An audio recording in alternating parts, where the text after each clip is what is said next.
Oke, kali ini aku nerusin alur cerita dari manhwa Gatekeeper of the Boundless World yang part kedua. Buat kalian yang belum nonton part pertama, aku saranin nonton dulu. Oke, nggak usah lama-lama, langsung saja masuk ke ceritanya. Senye sudah di lapangan, di mana ujian masih berlangsung. Dia melihat sahabatnya Hao Yu yang sedang memulai tesnya. Tes agility Chen Hao Yu akan dimulai. Dia perlu menghindari setiap tembakan cairan yang akan keluar dari tanah. Hao Yu sudah mencobanya dan berlari menghindari setiap tembakan. Shen Ye di arah penonton memberikan semangat dan menyuruhnya tetap tenang. Hao Yu teralihkan karena suara Shen Ye. Dia berterima kasih dan bilang kalau bisa mengatasi ini. Tapi karena dia tidak fokus, dia harus terkena tembakan di kepalanya. Dan setelah itu, Hao Yu hanya mendapatkan nilai 71 poin. Kata guru ini bukanlah tes sebenarnya. Kayaknya ini hanyalah tes uji coba bagi para siswa di sini. Sebelum memulai tes yang sebenarnya untuk masuk SMA. Oke, selanjutnya Shen Ye. Shen Ye sudah ke sana dan bersiap-siap untuk melakukan tesnya. Tes itu sudah dimulai dengan gerakan yang begitu cepat. Shen Ye bisa menghindari setiap tembakan cat tersebut. Murid lain kaget melihat bagaimana Shen Ye yang seperti santai saja dan bermain seluncur di es. Dia lebih cepat dari sebelumnya sebelum dia keluar dari rumah sakit. Shen Ye begitu tenang. Dengan semua pengalaman yang dia alami, tes ini mudah. Dengan sedikit elf step, sudah cukup untuk mengalahkan pistol air ini. Di pinggir lapangan ada dua orang yang berdiri melihat, kata si paman berkacamata. Shen Ye itu cukup hebat. Bapak-bapak ini bilang dia adalah murid terbaik kami. Sayang sekali dia tidak ikut ujian pertama. Itu sebabnya aku memintamu untuk melihatnya dan apakah bisa memberikannya kesempatan. Paman kacamata bilang dia berbakat di agility. Kalau dia bisa mendapatkan nilai sempurna di tes mental power, maka itu mungkin saja. Mental power ini juga salah satu diuji di dalam ujian selain agility dan strength. Bapak ini kaget nilai sempurna di mental power. Direktur Hian, bukankah persyaratan ini terlalu berlebihan? Dia bilang itu karena Shen Ye yang dia ingat mental powernya itu hanya rata-rata. Hian, kayaknya nama si paman kacamata ini. Mari kita tunggu hasil tes mental powernya. Mungkin dia bisa mendapatkan nilai tinggi. Nilai tinggi saja tidak cukup, hanya nilai sempurna yang cukup. Guru menyatakan nilai sempurna agility untuk Shen Ye. Dia sedih, Shen Ye melewatkan ujian kekuatan yang sebelumnya.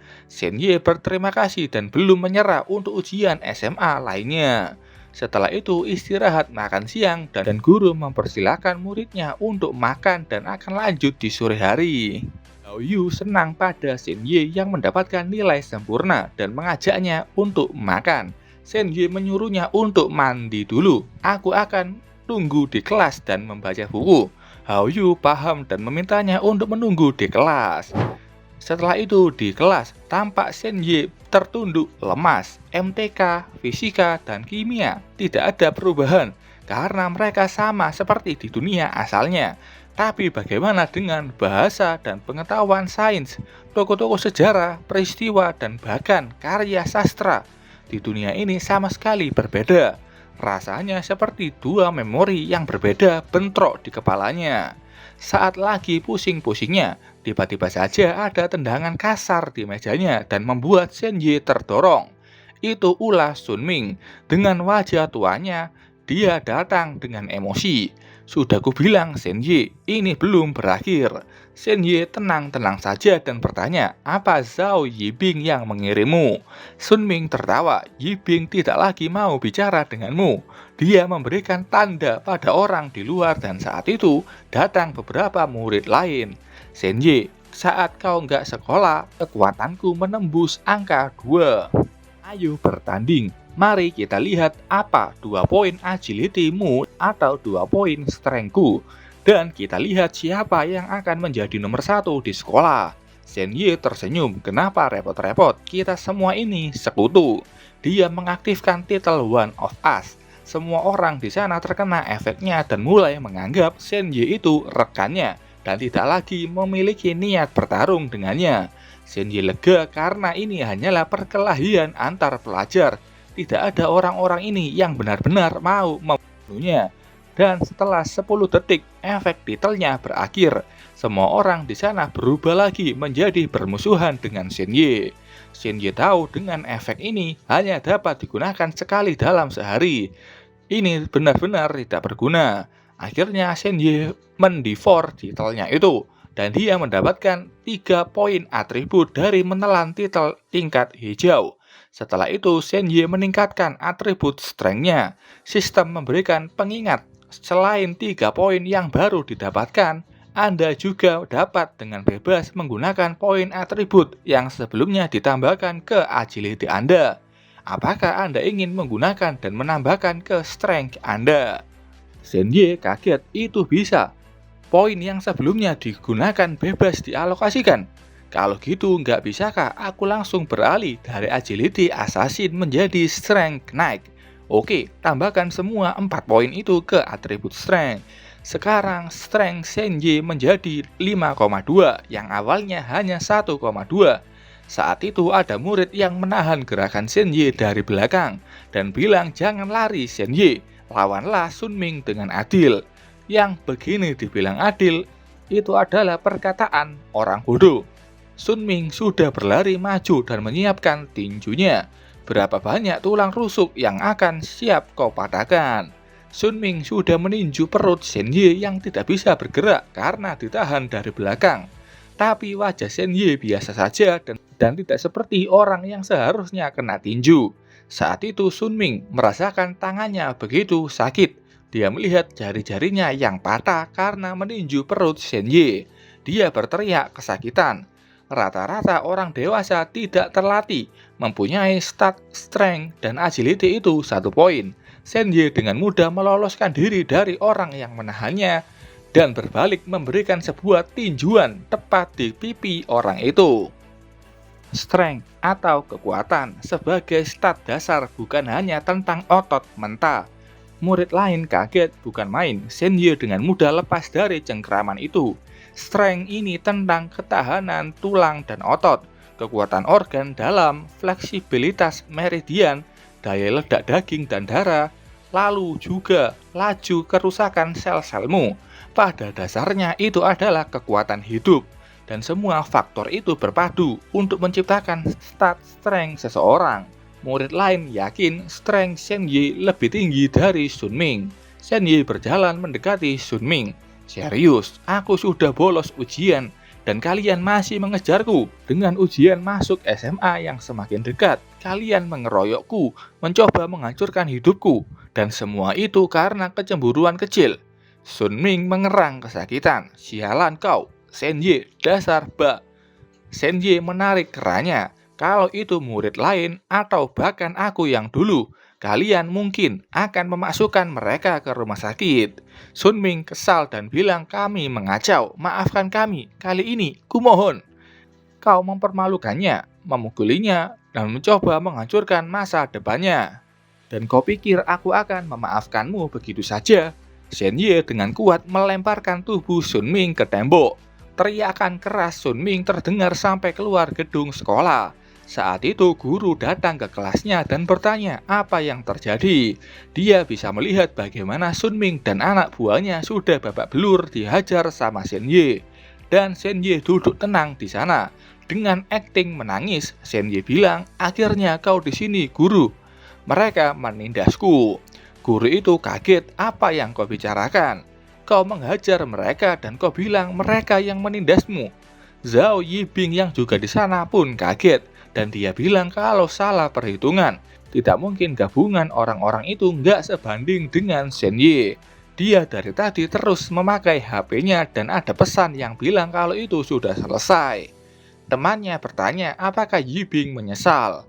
Yibing tentu menyesal kalau saja sebelumnya dia menyemangati Senji untuk terus mencoba dan berjanji tetap berhubungan setelah masuk SMA. Apakah semuanya akan berakhir berbeda? Tapi itu semua tidak ada jalan kembali. Sun Ming tampak sudah digotong tim medis. Yiping tahu Shen Ye sudah menyebabkan keributan besar di sekolah dan melukai 7 atau 8 orang. Kualifikasi untuk ujian sekolahnya akan dicabut. Tujuannya sudah tercapai dan hidup Shen Ye akan hancur. Dan masa depanku akan terbuka lebar. Yiping bilang ke temannya kalau dia membenci dirinya sendiri, tidak melihatnya sebagai penyundang. Dia benar-benar pecundang. Saat itu Yiping melihat Sun Ming yang kayaknya mendengar kata-kata Yiping barusan. Yiping panik, jangan menatapku seperti itu. Apa dia ingin menyeretku dalam hal ini? Dia panik, jangan bilang apa-apa, tutup mulutmu itu. Tapi Sun Ming tidak bisa diam saja dan dengan nada gemetar dia memanggil nama Yiping. Semua murid kaget melihat Yiping yang disebut oleh Sun Ming. Saat itu Yiping menangis dan berlari pergi. Dia menelpon polisi juga dan melaporkan Shen Ye untuk Sun Ming. Shen Ye yang tahu itu memuji. Yiping ini bermain cerdas. Dia menjauhkan dirinya dan menjatuhkanku dalam sekali jalan. Guru ini mulai panik. Lebih banyak siswa yang melaporkan polisi. Ini sudah di luar kendali. Dia teriak ke semua murid, semuanya bubar dan kembali belajar. Kau, Shen Ye, ikut aku ke kantor. Shen Ye patuh dan memanggilnya Pak Jiang. Sementara itu obrolan dua orang dewasa ini terus berlanjut. Ayolah Qian, murid-murid kita itu memang hebat. Kau harus merekrut beberapa dari mereka. Qian menjawab bukannya tidak mau bantu, tapi mereka tidak memenuhi standarku. Nggak ada yang bisa kulakukan. BTW, aku ada urusan yang harus diselesaikan, jadi aku pamit dulu. Saat itu ada guru wanita yang menghampiri si bapak yang ternyata kepala sekolah. Dia melaporkan kalau Shen Ye dan Sun Ming berkelahi dan ada polisi yang datang. Dia juga memperlihatkan video perkelahian yang direkam oleh Shen Ye. Kepala sekolah dan Qian melihat rekaman perkelahian itu. Sementara di kantor guru, polisi yang datang juga melihat video itu. Shen Ye, kau berencana merekam semua ini dari awal? Benar, aku takut mereka akan memukuliku sampai mati. Shen Ye gerak cepat saat itu dan merekam semuanya. Polisi ini bingung, kau yang memukuli mereka sampai mati. Meski ada bukti video, kau harus tetap ikut kami. Hasil akhir tergantung pada penilaian cedera korban. Guru Jiang bilang anak ini sudah melewatkan satu ujian karena anomali. Kalau Anda membawanya pergi, dia mungkin melewatkan ujian lainnya. Sudah ada bukti video, apa yang perlu diselidiki lagi? Polisi bilang hanya butuh dia untuk diinterogasi ringan. Nggak akan makan waktu beberapa hari, asalkan cederanya tidak serius. Guru Jiang benar-benar perhatian pada Shen Ye. Shen Ye sendiri tahu, dia harus memanfaatkan ini dan terus mengganti poin statnya. Tubuhnya perlu menyesuaikan diri dengan semua perubahan ini secepatnya. Saat itu kepala sekolah dan Qian masuk. Pemikiran yang bagus dengan merekam itu Shen Ye. Kalau tidak dengan cedera itu, kau pasti akan dikeluarkan. Qian setuju, secara fisik kau jauh di luar jangkauan mereka. Melawan mereka tidak ada gunanya. Qian bilang sudah melihat videonya dan tahu kalau Shen Ye barusan hanya menahan diri. Shen Ye bilang, benar, aku takut membunuh seseorang. Dia memberinya kartu nama. Seorang pemuda yang baik dan terhormat. Aku juga melihatmu dapat nilai sempurna di tes simulasi agility. Itu saja membuatmu layak mendapatkan rekomendasiku. Aku ingin bicara denganmu. Shen Ye melihat kartu nama itu. Dia Direktur Regional Human Martial Art Group, Qian Rushan. Human Martial Art Group, organisasi yang memegang kunci pengetahuan seni bela diri yang luas. Dengan perpustakaan yang luas berisi kekayaan intelektual dan hak cipta berbagai teknik bela diri. Bagi orang normal, masuk ke dalam kelompok seperti HMA, singkatannya, seperti memenangkan lotre. Ini adalah tiket sekali jalan yang luar biasa. Ini jalan langsung menuju kehebatan. Dan pria di depanku ini, dia benar-benar tidak bisa ditembus. Tidak peduli gimana caranya aku mendistribusikan statku. Kau bahkan nggak bisa menyentuhnya. Qian Rushan bilang, cybernetic system memperkirakan strengthmu setidaknya 4,5. Kalau kau tidak keberatan, berapa angka pastinya? Cybernetic System, sebuah AI super di dunia ini yang dapat menilai kemampuan keseluruhan seseorang secara akurat. Senye begitu tahu Qian Rushan ini begitu kuat. Dengan dia sebagai pelindungnya, aku tidak perlu khawatir tentang assassin itu lagi. Senye menjawab kalau strength-nya itu 5. Kepala sekolah dan guru Jiang kaget. 5? Mengesankan, sungguh luar biasa. Senye bertanya apakah stat 5 itu benar-benar penting. Untuk anak SMP, strength 4,5 sudah cukup menarik perhatian kami. Tapi 5 itu lain cerita. Dengan strength 5 poin, kau bisa mengoperasikan mech tempur. Kau bahkan bisa pakai beberapa senjata kuno standar yang rusak. Ditambah skor sempurna di agility. Itu cukup bagiku untuk menggunakan slot rekomendasiku. Bergabunglah dengan kelompok kami, dan aku akan mengatur ulang tes strength milikmu. Senye kaget, biasanya tidak bisa tes ulang. Tapi untuk memastikan kami tidak bisa mengabaikan bakat sepertimu, kelompok kami punya kewenangan untuk minta ujian ulang khusus dari Biro Pendidikan. Senye senang dan bilang kalau ingin bergabung. Qian senang. Kalau begitu semuanya sudah beres.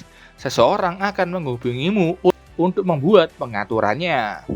Perkelahian tadi, jadi jangan khawatir, kami akan menjadwalkan tes ulang sesuai ketersediaan waktumu. Senye berterima kasih padanya. Sebelum pergi, Qian bertanya, berapa stat mental powermu? Aku hanya ingin tahu. Strength dan agility-mu sudah sangat tinggi, jadi itu nggak akan mempengaruhi penilaian. Senye tahu nggak bisa hebat dalam segala hal, jadi 3 poin saja sudah cukup untuk mental powernya. Dia menjawab singkat, 3. Qian menjatuhkan rokoknya, kaget. Begitu juga polisi, kepala sekolah, dan guru Jiang. Senye, bisakah kau menunjukkannya? Dengan mental power yang sebesar itu, kau harusnya bisa menggerakkan benda dengan pikiranmu. Gimana dengan kursi itu? Senye siap, dia sudah mengalokasikan 3 poin untuk mental powernya dan mulai menggerakkan kursi dengan kekuatan mentalnya. Polisi ini menyuruh rekannya berkemas pergi. Anak itu punya strength 5, agility setidaknya 4, dan mental powernya 3. Apa kau tahu apa artinya? Itu berarti dia ditakdirkan menjadi orang hebat. Bakat seperti dia jauh melampaui apapun yang seharusnya kita hadapi. Ayo kita keluar. Senye sudah melakukan sebisanya untuk menggerakkan kursi dengan mental powernya. Qian begitu senang, nggak menyangka akan melihat yang seperti ini. Dia mulai bernyanyi dengan senang. Kepala sekolah juga senang dan memuji nyanyian Qian. Senye berdiri bingung, apa aku harus menyanyi juga? Dia nggak tahu harus ngapain. Qian Rushan ingin bicara berdua sama Senye dan meminta kepala sekolah dan guru Jiang untuk keluar sebentar. Setelah keduanya keluar, Qian mulai bicara. Jadi, Senye, apa tujuan hidupmu? Tuan Qian Rushan, namamu adalah tujuanku. Qian tersenyum dengan jawaban itu. Itu awal yang baik, tapi apa yang sebenarnya diinginkan oleh hatimu? Yang kuinginkan, paling tidak aku ingin menjadi cukup kuat, sehingga tidak ada yang bisa menindasku lagi. Aku ingin bisa melindungi diriku sendiri dan keluargaku. Bagus sekali. Maka hari ini adalah hari di mana kau mengambil langkah pertamamu menuju mimpi itu. Sini, coba serang aku. Senye mengira untuk menyerang dengan kata-kata kasar. Makanya di sini dia mengejek Qian Rushan dengan kata-katanya. Qian bilang dengan tinjumu. Oke, maafkan aku. Senye dengan cepat mengalokasikan poin ke strength-nya dan menyiapkan tinjunya dengan 5 poin stat kekuatan. Tapi saat itu Senye terhenti. Dia bingung, aku tidak bisa bergerak. Qian Rushan bilang ini adalah sebuah teknik, cara untuk melumpuhkan seranganmu. Pelajarilah dan kau akan mampu melindungi dirimu sendiri. Senye memujinya itu luar biasa dan ingin mempelajarinya. Qian Rushan mengambil sebuah pistol dari sakunya. Perhatikan baik-baik, masih ada lagi. Senye melihat Qian mengarahkan tembakan itu ke kepalanya.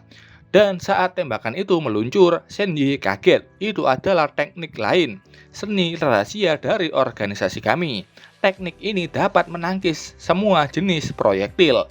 Peluru itu terhenti sebelum terkena kepala Qian. Bahkan tembakan sniper tidak sebanding dengannya. Shenyi bilang tidak ada pertahanan yang tidak bisa ditembus di dunia bela diri, hanya serangan yang terlalu cepat atau ditangkis. Qian bilang itu kalimat yang keren, dari mana kau belajar? Aku mengarangnya sendiri. Qian tertawa, kau memang berbakat. Sekarang aku secara resmi mengundangmu bergabung dengan Hidden Dragon Project kami. Itu adalah program organisasi kami untuk membina bintang-bintang yang sedang naik daun. Kami akan merekomendasikanmu ke 3 sekolah menengah terbaik di dunia. Tentu sebelum itu kau harus mengikuti ujian masuk yang ketat. Dan yang ku maksud bukan ujian masuk sekolah menengah standar biasa. Ujian yang dirancang oleh ketiga sekolah ini sendiri. Orang biasa bahkan tidak pernah mendapatkan kesempatan ikut ujian semacam itu. Karena ujian ini sudah dimonopoli anak-anak dari keluarga bangsawan. Keluarga bangsawan, keluarga yang punya pengetahuan kuno, artifak dan perjanjian berdarah yang diwariskan dari makhluk hidup di zaman kuno.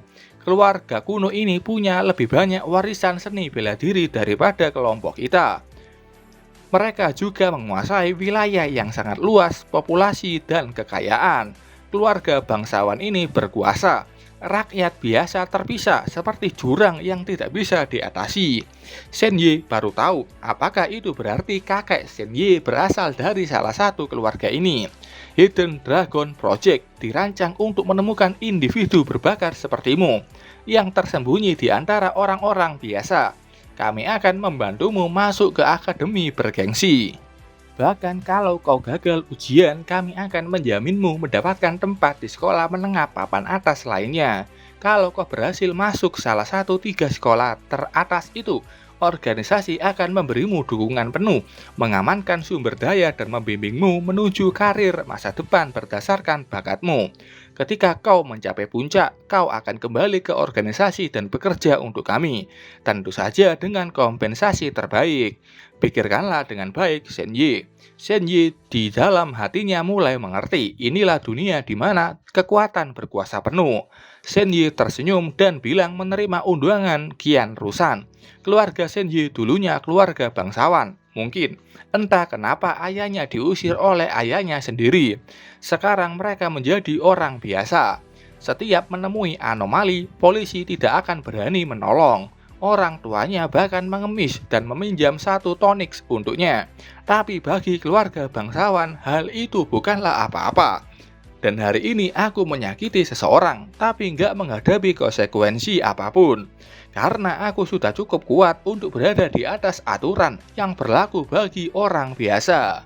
Qian mengeluarkan sesuatu. Kalau kau siap, silakan tanda tangan dokumen ini dan berikan sidik jarimu. Shenyi sudah mengerti kenapa guru selalu menekankan hal itu. Manusia hanya bisa bertahan hidup dengan mengandalkan yang kuat. Begitulah cara peradaban bertahan. Kau boleh untuk memikirkannya dulu. Bahkan organisasi lain mungkin akan segera menghubungimu. Shenyi bilang Anda adalah orang pertama yang mendekatiku dan Anda membantuku keluar dari kesulitan. Aku bersedia bergabung dengan Anda. Qian senang, kau pemuda yang tegas. Aku tahu aku melihat sesuatu yang istimewa darimu. Karena kau masih di bawah umur, aku juga perlu mendapatkan tanda tangan dari walimu. Tentu saja orang tuaku seharusnya sudah pulang sekarang. Bagus, aku harus bergegas. Kalau organisasi lain berhasil menemukan mereka lebih dulu, semuanya akan berakhir. Aku akan kembali segera setelah selesai. Qian Rushan bergegas ke rumah Shenyi untuk mendapatkan tanda tangan orang tuanya. Shenyi kaget, dia menghilang dengan sekejap mata. Dia benar-benar orang kuat. Kepala sekolah bertanya ke Shenyi gimana hasilnya. Aku sudah tanda tangan. Tuan Qian dalam perjalanan bilang sama orang tuaku tentang kontraknya. Kepala sekolah dan guru Jiang senang bukan main. Sekolah mereka akan menjadi pembicaraan di kota. Saat itu Shenyi mendapatkan panggilan dari nomor tidak dikenal. Dia mengangkatnya dan ternyata itu dari Luo Feijuan. Katanya sudah menemukan beberapa informasi mengenai situasinya dan ingin Shenyi datang ke kantor polisi. Setelah itu di kantor polisi, Feijuan meminta Shenyi duduk dulu. Shenyi nurut-nurut saja. Di dalam hati dia merasa sejak dia masuk ke sini, dia punya firasat yang tidak jelas. Luo Feishuan menunjukkan sebuah foto yang tidak sengaja diambil dan itu terkait dengan rumor dengan rumah sakit itu. Foto ini diambil di hari insiden Senye. Ada seorang pria mencurigakan di atap gedung seberang rumah sakit. Apa kau mengenal pria ini? Senye memperbesar foto itu dan dia tidak mengenal pria ini sebelumnya. Menurut ahli forensik, mereka pikir pria ini mencoba mengaktifkan sesuatu. Fei Chuan bertanya, apa kau membawa sesuatu yang tidak biasa bersamamu hari itu? Shen Ye mulai berpikir, orang itu pasti orang yang mengaktifkan Weak Ghost King Curse Statue. Tapi Sersan belum menangkapnya. Dan karena patung itu sudah menjadi debu, jejaknya sudah tidak ada lagi. Aku tidak bisa mengatakan apapun tentang patung itu. Shen Ye menjawab, tidak ada yang berbeda dari biasanya, Sersan. Semua orang mati karena kutukan patung itu, tapi aku selamat. Menceritakan hal ini pada siapapun sama saja dengan mengundang masalah. Sersan Luo Feishuan merasa aneh. Kau merasa ada perasaan tercekik, kehilangan kendali, pingsan atau semacamnya? Shen Ye menjawab, tidak ada. Shen Ye juga aneh. Pertanyaan Sersan Luo ini seperti dia tahu sesuatu. Belum lagi sejak aku masuk kantornya, aku merasakan perasaan mencurigakan ini. Seperti ada sesuatu yang mengintai di sekitar, menunggu sinyal atau membuat sesuatu yang gila terjadi. Shen Ye bilang, tunggu sebentar, aku baru ingat. Ranselku saat itu terbuka, tapi aku jelas-jelas sudah menutupnya sebelum meninggalkan sekolah. Fei Chuan bertanya, apa kau sudah memeriksa tasmu itu? Shen Ye dengan gugup bilang, tidak. Apakah aku benar-benar harus memeriksanya? Shen Ye melihat gerakan tangan Sersan Luo barusan. Dia tampak mau melakukan sesuatu. Saat itu Shen Ye mengalokasikan semua poinnya ke stat agility-nya. Apapun yang terjadi, aku harus siap melarikan diri kapan saja. Tapi apakah aku bisa berlari lebih cepat darinya? Stat Sersan Luo pasti jauh melampauiku. Shen Ye sudah bersiap untuk lari. Tidak ada waktu berpikir, aku harus bersiap-siap. Dengan cara ini, kalau terjadi sesuatu, aku bisa membuka pintu dengan hentakan kaki dan jatuh ke dunia lain. Shen Ye ingin kemampuan door atau pintu di bawah kakinya. Tapi saat itu ada sebuah panggilan telepon dari kantor. Itu membuatnya sangat takut. Aku hampir membuka pintu Worldling, tapi ini bisa jadi kesempatan untuk keluar. Sersan, aku mungkin harus keluar saat Anda menerima telepon itu. Sersan Luo tidak masalah, tetaplah di sini. Sersan Luo sudah menerima panggilan itu. Luo Feishuan, sudah waktunya kau mati. Kalimat aneh keluar dari telepon itu.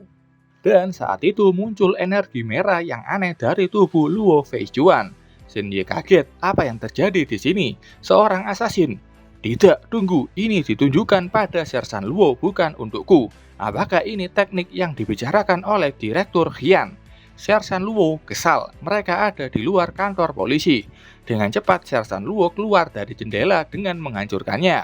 Dia melompat keluar. Saat itu alarm polisi terdengar. Waspada, penyusup terdeteksi. Seorang penyusup menerobos kantor polisi. Semua personel cari lokasi aman dan tetaplah bersembunyi. Shen Ye sendiri masih bingung karena langit di sana berubah menjadi merah kelam. Dan di luar jendela dia bisa melihat sebuah lautan. Dan ada seorang pria berdiri di sebuah tiang batu pakai baju piyama aneh. Apa ini? Bagaimana bisa ini terjadi? Bukankah aku seharusnya berada di tengah kota? Kok ada lautan di sini? Shen Ye melihat pria itu. Itu adalah orang yang menelpon barusan. Dia bukan si tua berkacamata di foto yang ditunjukkan Sersan Luo. Pria itu bilang, Luo Feishuan, kau sudah banyak membunuh anggota gereja kami. Aku di sini untuk membalaskan dendam. Shen Ye bingung apakah dia yang melakukan semua ini. Luo Feishuan ada di bawah, yang kayaknya ini seperti kuburan. Aku agak sibuk sekarang. Kalau ada masalah, aku bisa menjelaskannya nanti. Ada beberapa polisi juga di sana dan memanggilnya bos. Pria ini memakai kekuatannya. Hidupmu adalah penjelasan terbaik yang dapat kau berikan pada kami. Dan saat dia memakai kekuatannya, Shen Ye kaget karena dia kembali ke kenyataan.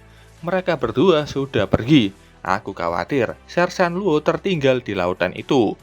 Saat itu Shenji merasakan perasaan yang aneh lagi. Apa yang terjadi padaku? Apakah kantor ini berhantu atau semacamnya? Siapapun itu atau apapun itu, keluarlah sekarang. Mata Shenji bersinar hijau. Kemampuan nekromantik Anda, Murmur of the Dark, telah aktif. BTW ini kayaknya nama lain dari Dark Whisper. Pertanyaan Anda memaksa setiap jiwa yang terkait pada tubuh di lokasi ini untuk kembali dan menjawab. Jika mereka menolak, mereka tidak akan pernah menemukan kedamaian. Shenji kaget, Murmur of the Dark aktif. Apakah ada jasad orang di kantor Sersan Luo ini? Terima kasih, Shenji. Suara orang lain muncul. Shenji panik dan menoleh ke arah suara itu. Siapa di sana? Itu suara dari loker di kantor. Aku tidak pernah menyangka akan kembali ke tubuhku, menggunakan cangkang tua yang membusuk ini untuk menjawab pertanyaanmu. Shenji bertanya, suara itu datang dari lemari ini. Tubuhnya ada di sana.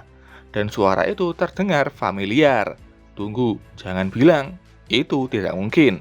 Shenji membuka loker tersebut. Seorang hunter terbunuh oleh mangsanya sendiri, lalu didandani agar mirip dengannya. Menyedihkan sekali. Shenji kaget melihat ternyata itu adalah Sersan Luo yang sudah kehilangan nyawanya dan tubuhnya disimpan di lemari itu dengan kondisi yang menyedihkan. Apakah itu kau, Sersan Luo? Ya. Shenji bertanya apa yang sebenarnya terjadi padanya. Orang yang memakai kacamata hitam di foto itu membunuhku. Dia adalah seorang asasin. Aku seorang prajurit operasi khusus. Dengan keseimbangan antara strength dan agility, aku membutuhkan perlengkapan yang kuat untuk tampil sebaik mungkin. Tapi dia hanya butuh sedikit kecerobohan untuk melawanku. Saat kritis, senjataku tidak berfungsi dan setelah dia membunuhku, dia menyamar sebagai aku untuk memikatmu ke sini. Shenji bertanya apa tujuannya. Aku tidak tahu, tapi dia pasti mencari sebuah jawaban. Shenji berpikir ini masuk akal.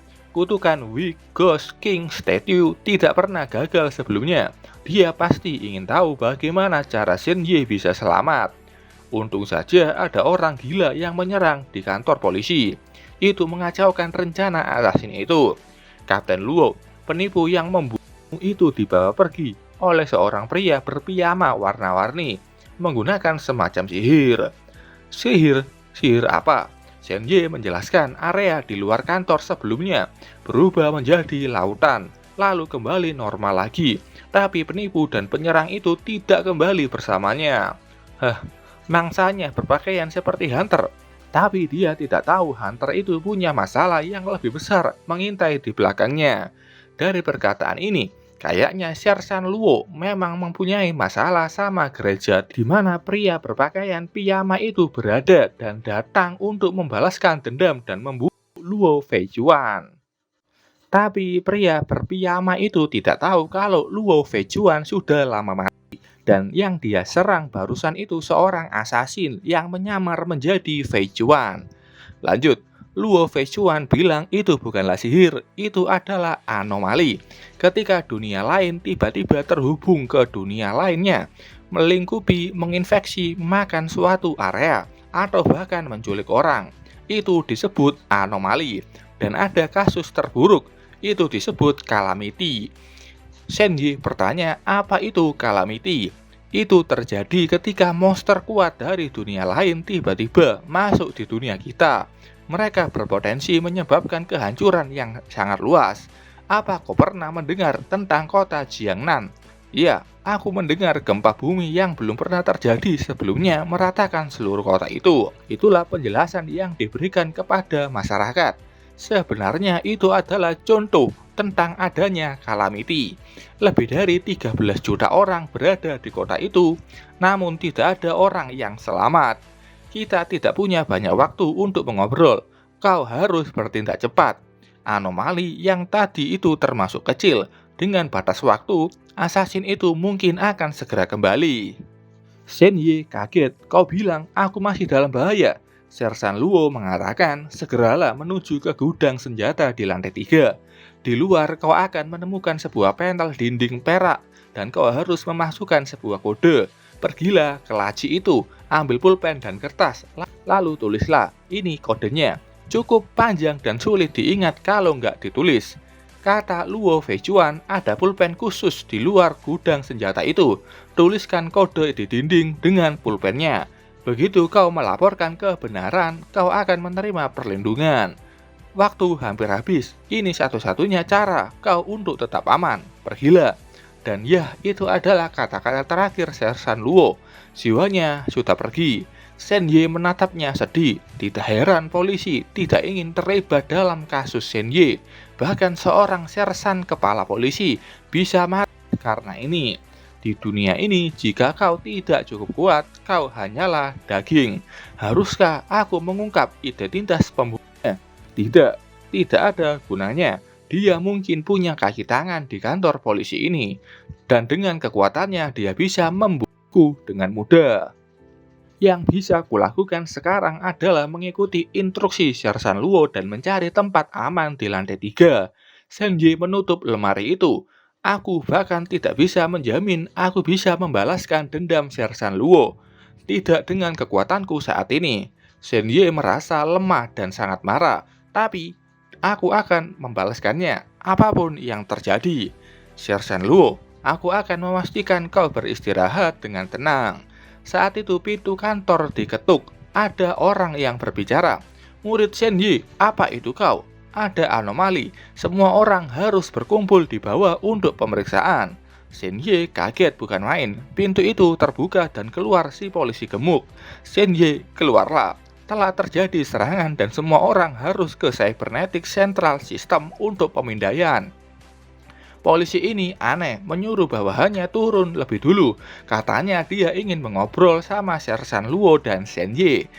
Polisi lain memanggil polisi ini Kapten Wang. Wang berjalan masuk. Aku tahu kau takut, tapi selama Sersan Luo yang terkena kutukan itu, kau akan aman. Selain itu, kami semua polisi di sini, kami akan menjagamu dengan baik.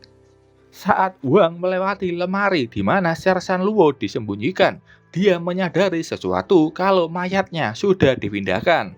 Wang bertanya, apakah itu kau, Shen Ye? Tidak ada balasan.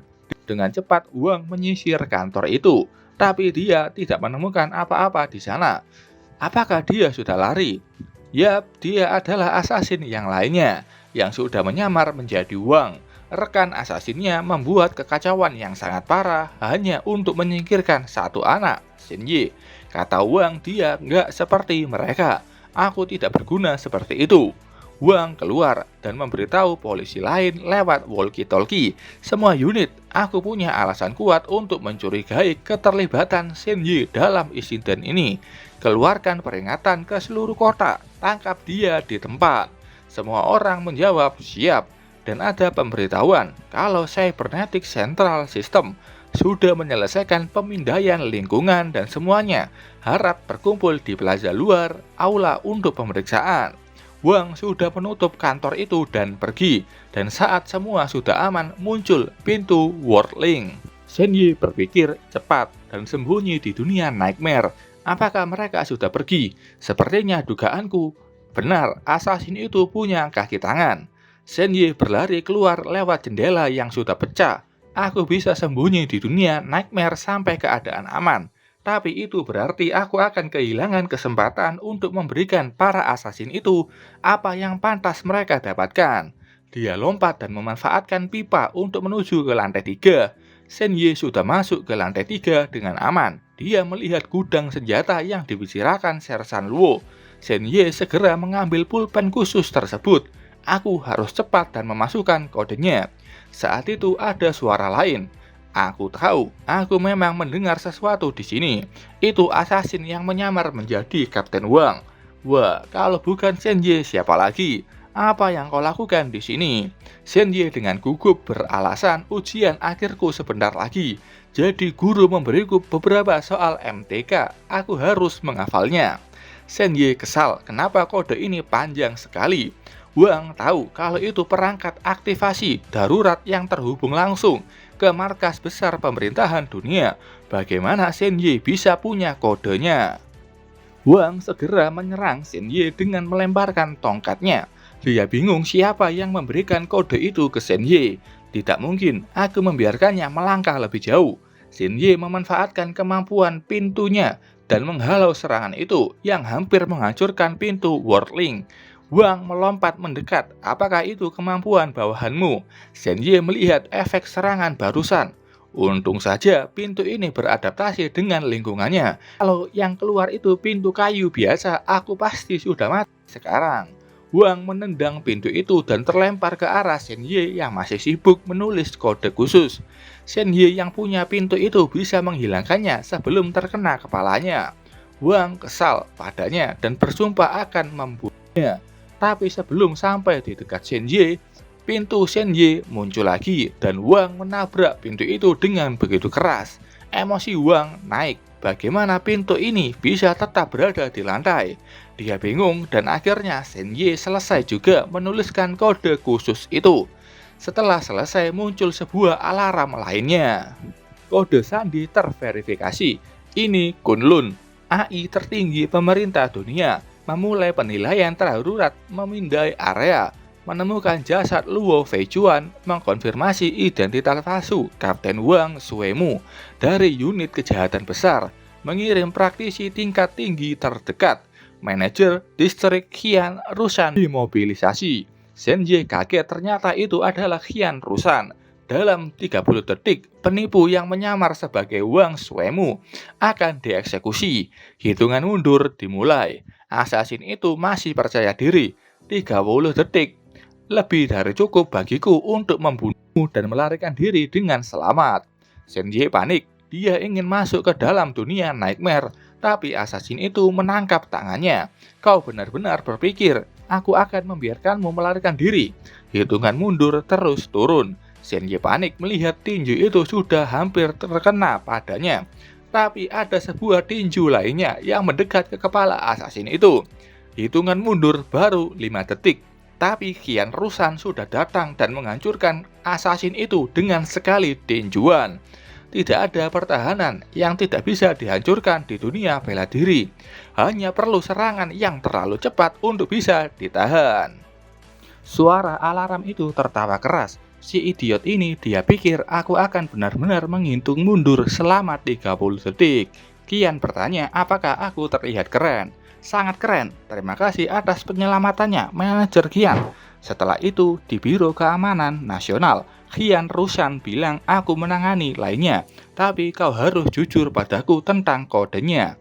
Sersan Luo Feichuan memberikannya padaku sebelumnya. Dia bilang sedang diburu dan menyuruhku untuk menggunakannya kalau terjadi sesuatu padaku. Begitu ya, sepertinya dia tahu gereja Silent dan asasin itu mengejarnya. Shenye bertanya apa itu gereja Silent.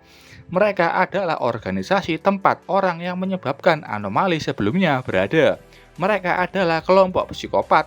Aku yakin Sersan Luo pasti pernah bertemu dengan mereka saat menangani kasus. Shenye sedih, kematian Sersan Luo sungguh memilukan. Ya, itu memang memilukan. Aku tidak mengenalnya begitu lama, tapi aku bisa merasakan rasa keadilan dalam dirinya. Mungkin kebenaran itulah yang menyebabkan kematiannya. Kau beruntung, nak. Asasin itu yang berpura-pura menjadi Luo Feichuan pasti sudah membunuhmu, tapi takdir telah menentukan. Kunlun sudah melacak asasin bayaran yang mengejarmu. Dia adalah asasin bayaran dari League of Assassin. Mereka hanya menerima kontrak daring atau online. Jadi kita tidak tahu siapa yang memperkerjakannya. Shenye tahu siapapun yang mengirim asasin itu yang bisa membunuh Sersan Luo. Bayarannya pasti sangat tinggi dan berarti majikan mereka juga punya banyak uang. Anak pintar. Tapi pertanyaan sebenarnya adalah, kenapa orang seperti itu mau bersusah payah membunuh anak SMP sepertimu? Kami masih menyelidikinya. Shenye bertanya bagaimana dengan benda Kunlun yang muncul saat aku menggunakan kode sandi itu. Kenapa Sersan Luo tidak memanggilnya untuk membantu melawan asasin itu? Kata Qian Kunlun, itu adalah AI, pusat pemerintahan dunia. Misi penyelamatan ini ditugaskan kepadaku olehnya. Biasanya Kunlun tidak menangani hal-hal sepele seperti ini. Kunlun hanya masuk kalau punya salah satu kode sandi khusus. Adapun kenapa Sersan Luo tidak menggunakannya? Saat itu datang orang lain. Itu karena dia tidak tahu senjatanya telah diretas. Ini adalah Steel Exosuit Luo Feijuan, senjata utama yang dia pakai. Sebuah virus ditanamkan ke dalam sistemnya, membuatnya tidak dapat dioperasikan. Namun saat Sersan Luo meninggal, alat ini berfungsi lagi. Jelas ada yang sengaja melakukan ini dan seseorang yang dekat dengannya. Kunlun memberikan kita misi dan kita akan mengusut tuntas. Shenji akhirnya tahu itulah kenapa sebelumnya mengatakan kalau senjataku tidak berfungsi. Seorang sersan yang kuat dan terhormat meninggalkan kartunya kepadaku, mengejar kebenaran sampai akhir, dan bahkan membantuku setelah keberadaannya. Namun dia sudah meninggal, bahkan tidak dapat memakai senjatanya ketika mereka datang menjemputnya. Qian Rushan bilang, Shenji, kau sekarang bagian dari kelompok kami. Hari ini aku akan memberitahu pelajaran pertamamu. Jadi ingatlah dengan baik. Apapun yang terjadi, selalu waspada terhadap mereka yang berniat jahat. Mereka lebih menakutkan daripada monster. Aku akan mengingatnya. Bagus, sekarang ikuti aku. Aku sudah mengatur pertemuan dengan orang tuamu. Bagaimana dengan dua orang lainnya yang berada di anomali itu? Tanya Shenji. Personel yang lebih ahli akan menanganinya. Seluruh area ini akan ditutup dan kita harus pergi. Shenji bertanya kenapa Anda tidak tinggal untuk mengurus situasi di stasiun. Maksudku Anda itu sangat kuat untuk membawa mereka berdua bukan? Jangan naif nak. Siapa yang tahu apa yang akan mereka bawa keluar dari anomali itu? Aku mengingat ada seorang pria. Dia keluar dari anomali yang disebabkan oleh gereja dengan keadaan baik-baik saja. Ternyata dia tidak lebih dari sekedar skin suit. Di dalam kostum itu ada sesuatu yang belum pernah dilihat sebelumnya. Benda itu memusnahkan separuh kota sebelum kita menemukan kelemahannya. Itulah kenapa aku lebih suka mengambil pekerjaan sebagai pembunuh daripada berurusan dengan gereja dan anomali. Semua orang merasa seperti itu juga. Tapi jangan khawatir, mereka berdua akan mengalami masa yang jauh lebih buruk daripada orang yang aku rekatkan di dinding sebelumnya. Saat itu Qian Rushan mengingat sesuatu. Tunggu, Luo Feijuan. Luo. Dia langsung menghubungi seseorang. Aku membutuhkan pemeriksaan latar belakang seseorang. Namanya Xiao Mengyu. Cari tahu apa hubungannya dengan Luo Feijuan. Setelah mendengar sesuatu, Qian Rushan kaget dan panik. Ini buruk. Shenji bingung, Xiao Mengyu, siapa dia itu? Sepertinya ada hubungan dengan Sersan Luo. Setelah itu di sebuah restoran, pertemuan keluarga dan Qian Rushan diadakan. Orang tua Shenji ingin anaknya tahu sesuatu dulu. Qian keluar untuk memberikan mereka waktu berbicara. Di dalam ibunya bilang kalau Shenji itu berasal dari keluarga terpandang. Ayahmu ini berasal dari klan cabang Sanjin Shen yang termasyhur. Shenji tahu kalau klan Sanjin Shen adalah salah satu dari sedikit keluarga yang mewarisi divine power dan artefak seperti yang sudah diduga oleh Shenji. Ayah Shenji dulunya seorang jenius, tapi dia menderita penyimpangan Qi saat melakukan latihan teknik kuno dan kehilangan semua kekuatannya. Dia putus asa dan datang ke kota ini, lalu bertemu ibunya. Tapi kakeknya mengatur pernikahan politik untuk ayahnya. Ayahnya menolak dan membuat kakeknya itu sangat marah. Itulah kenapa dia diusir dari keluarga. Kemudian menikah dengan ibunya dan menjalani kehidupan bahagia sebagai orang biasa. Xiao Yi, alasan kami memberitahumu ini karena bakat yang kau tunjukkan jauh melampaui batas normal. Kalau kita kembali ke kakekmu sekarang dan mengakui garis keturunan kita, dia pasti akan setuju. Kau bisa menjadi murid klan dengan akses semua jenis sumber daya dan hak istimewa yang menakjubkan. Warisan dari keluarga bergengsi adalah sesuatu yang kebanyakan orang mimpikan. Xiao Yi, kalau kau bergabung dengan Human Martial Art Group, kau akan kehilangan kesempatan itu selamanya. Pilihan ada di tanganmu, dan apapun yang kau putuskan, ibu dan ayahmu akan mendukungmu sepenuhnya. Senye tersenyum. Ayah, ibu, aku sudah memutuskan bergabung dengan Human Martial Art Group. Ibunya bertanya apakah dia yakin kalau kita bicara dengan kakeknya, mungkin dia bisa hidup makmur dan nyaman. Tidak, aku nggak ingin kembali. Aku tidak ingin ibu harus mengemis untukku. Kalau ibu dan ayah bisa berhasil, aku juga bisa. Tolong percayalah padaku. Ayah dan ibunya senang dengan anaknya yang sudah dewasa dan akan menghargai keputusannya. Senye berdiri dan akan menemui Tuan Qian Rusan. Senye ingat sudah bertahun-tahun nggak pernah kembali ke rumah kakeknya. Dan setiap kunjungan selalu disambut sikap dingin darinya. Apalagi dari anggota keluarga lainnya. Kenangan indah Senye saat waktu kecil dulu saat bermain dengan anak-anak keluarga lainnya. Di dalam kehidupanku sebelumnya, aku menghadapi kesulitan dan kesepian yang terus-menerus. Baru sekarang aku mengerti apa arti cinta keluarga sejati. Setelah itu kontrak Senye berhasil. Human Martial Art Group sudah ditandatangani. Senye tahu keluarga berhati dingin seperti klan Shen lebih baik ditinggalkan. Qian bilang Senye akan ikut ujian masuk 3 sekolah bergengsi teratas dalam beberapa hari. Dia harus ada di fasilitas grup saat ini. Ibunya setuju dan bilang ke anaknya untuk tidak memaksakan diri dan lakukan yang terbaik. Sementara itu, Zhao Yibing yang entah di mana, dia menyebarkan berita buruk tentang Senye. Dia senang karena video menjelekkan Senye menjadi tren. Dia ingin jadi dewi yang sempurna dan ingin menghancurkan Senye agar dia tidak bisa masuk sekolah bergengsi. Kayaknya Zhao Yibing ini iri sama kehebatan Senye, makanya dia sampai segitunya ingin menghancurkan hidup Senye. Tapi kesenangannya harus sampai di sini saja. Ada pemberitahuan kalau informasi yang disebarkan oleh Yibing itu salah atau hoax. Polisi sudah merilis hasil resminya. Kalau tidak segera dihapus berita bohong itu, Human Martial Art Group akan mengambil tindakan untuknya. Yibing begitu kaget dan bingung. Dia penasaran apa tindakan sekolahnya. Kepala sekolah malah merayakan Senye yang mendapatkan kontrak dengan Human Martial Art Group. Bahkan 5 sekolah teratas di provinsi sudah memberikan jaminan penerimaan padanya. Yibing ternyata di rumah sakit. Dia tertunduk lesu, rencananya gagal dan dia bingung bagaimana bisa Senye masuk ke Human Martial Art Group. Sementara itu di Human Martial Art Group, Senye diantar Qian ke ruangannya. Dia bilang polisi baru saja mengirim laporan. Semua sudah selesai, pertempuran besar terjadi dan banyak orang tewas.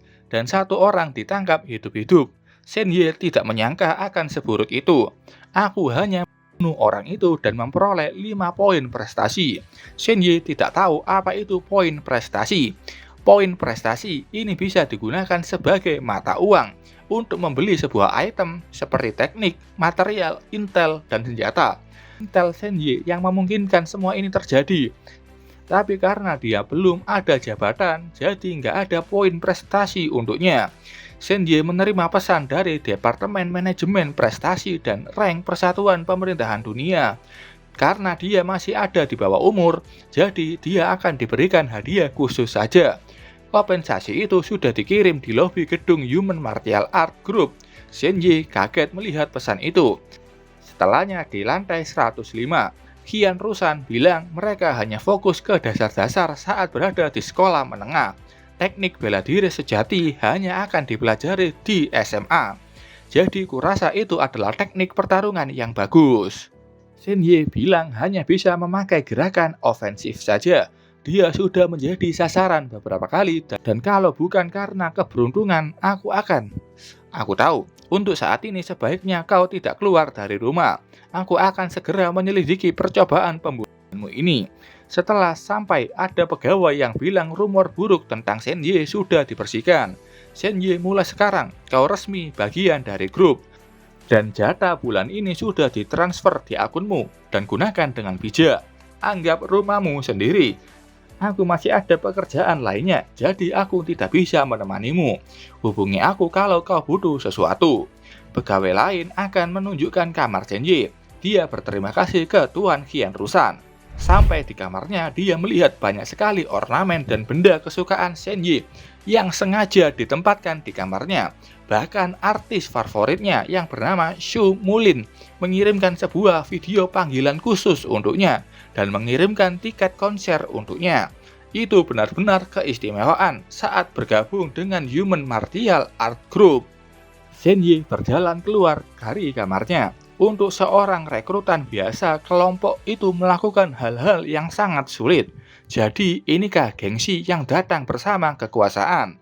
Dia sekarang ada di atap gedung, lantai 105. Siapa yang tidak ingin tinggal di atas awan? Siapa yang tidak ingin menunggangi angin? Terbang ke ketinggian yang baru dan menyaksikan pemandangan yang benar-benar menakjubkan. Malam ini, di tengah malam, aku akan memasuki dunia nightmare sekali lagi. Aku harus mendapatkan titel lainnya. Kali ini titel yang layak. Aku harus menjadi lebih kuat. Aku tidak akan gagal dalam ujian masuk dalam 2 hari. BTW, cerita ini baru berjalan 2 hari di dunia manhwa ini. Oke, sampai sini dulu ceritanya. Terima kasih buat kalian yang sudah nonton video ini sampai selesai. Sampai ketemu di video selanjutnya. Bye-bye.